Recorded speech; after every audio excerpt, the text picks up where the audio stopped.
On a recent ride of the Katy Trail, I stopped at the Augusta trailhead for a break, and when I checked out the community board at the trailhead, something caught my eye. It was a brochure basically advertising the existence of an industrial hemp field.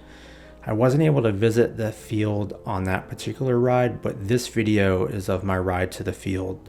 On this day, I started my ride at the Weldon Spring Trailhead and rode west to Augusta, and then once at the Augusta trailhead, the hemp field, which is owned by South Point Hemp, is another 2.5 miles further west.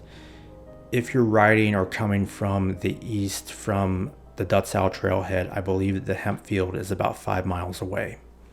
So on this day, my ride was just under 27 miles round trip. So with all that, here's the footage from the ride, and I'll check back in once we arrive at the farm.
In those days, hemp was an important crop in Kentucky and Missouri. A really cool aspect of this particular hemp field is that it's actually part of continuing Missouri's hemp growing tradition.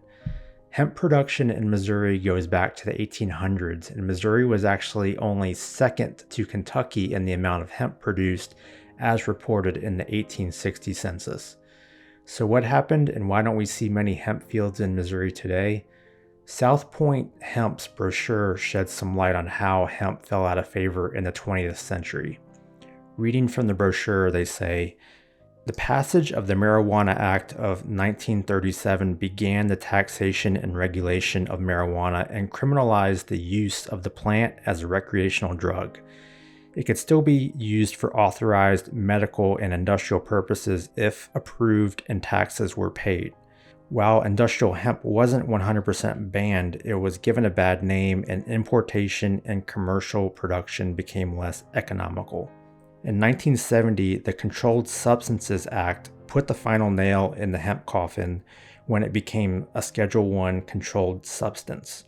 Again, industrial hemp production wasn't illegal, but growers and researchers were required to obtain a special permit from the DEA.